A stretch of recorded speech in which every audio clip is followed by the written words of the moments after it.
Very good morning 10th class.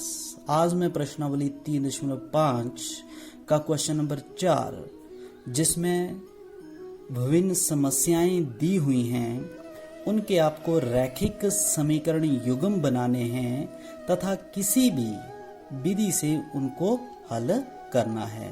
तो question number 4 का मैं सेकंड पार्ट ले रहा हूं जिसमें समस्या है एक भिन्न 1/3 हो जाती है जब उसके अंश में 1 घटाया जाता है और वह 1/4 हो जाती है जब उसके हर में 8 जोड़ दिया जाता है। अब बोलता है वह भिन्न ज्ञात कीजिए। तो इस क्वेश्चन को भी पिछले क्वेश्चंस की तरह हम 3 चरणों में करेंगे। पहला मानना, दूसरा प्रश्नानुसार जिससे हम क्या बनाएंगे रैखिक समीकरण युग्म, और तीसरा स्टेप जिसमें हम किसी भी विधि विलोपन, प्रतिस्थापन या क्रॉस मल्टीप्लिकेशंस विधि का प्रयोग कर प्रश्न को हल करेंगे, भिन्न को ज्ञात करेंगे। तो सबसे पहले मानता हूं माना अंश बराबर है x। यदि अंश x माना तो हर को मानूंगा y। ठीक है, इसलिए भिन्न बराबर है अंश बटा हर। अंश क्या है x और हर क्या है y। तो भिन्न आ गई मेरे पास x बटा y। क्लियर है। अब ये पहला चरण हुआ कंप्लीट। अब दूसरे चरण में मुझे समीकरण को बनाना है। तो कैसे बनाऊंगा, पहले इस समस्या को पढ़ूंगा। एक भिन्न कितनी हो जाती है 1/3। तो भिन्न x बटा y कितनी हो जाती है 1/3। कब होती है, जब इसके अंश में 1 घटाया जाता है। अंश क्या है x, तो x में से क्या घटा दिया 1, तो मेरे पास क्या बन गया x माइनस 1/y बराबर है 1/3। क्लियर है बेटा जी। अब बीच में ये एरो लगे हुए हैं, इसका मतलब 3 कुछ इसको करेगा और y कुछ इसके साथ करने वाला है।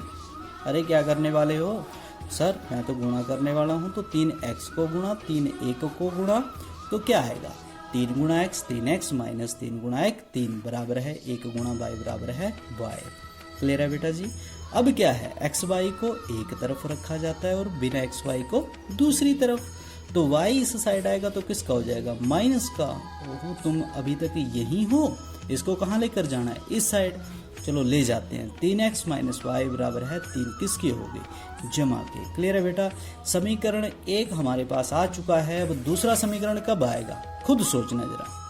और वह 1/4 हो जाती है। क्या 1/4, x बटा y बराबर है 1/4 जब उसके हर में 8 जोड़ दिया जाता है। किस में जोड़ू, x में जोड़ू या y में जोड़ू। हाँ जी बेटा जी सोचो। x क्या है अंश, हर क्या है y, तो किस में जोड़ूंगा y में। तो क्या होगा x बटा y प्लस 8 बराबर है 1/4। Are you getting my points. अभी यहाँ भी ये कुछ आ गए, ऐसा कुछ आ गया है। इसका मतलब ये इसको गुणा और ये इसको गुणा। तो 4 पहले x को गुणा करेगा, उसी तरह से 1 y प्लस 8 को गुणा करेगा। तो 4 गुणा x y प्लस 8।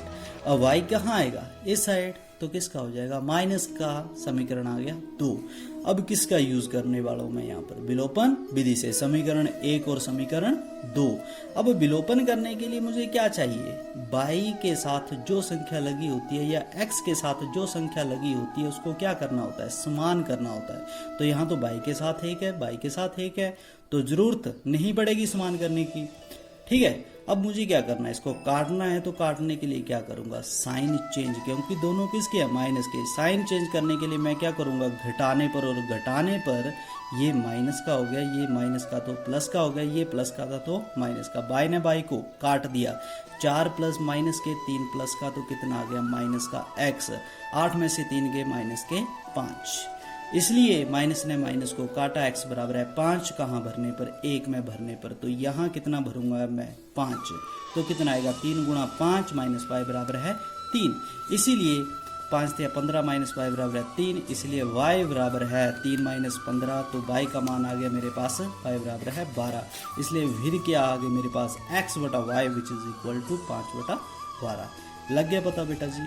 तो इस तरह से हमने एक समस्या को पहले समीकरण में बदलकर फिर विलोपन विधि का प्रयोग कर उसका हल निकाला। Thank you.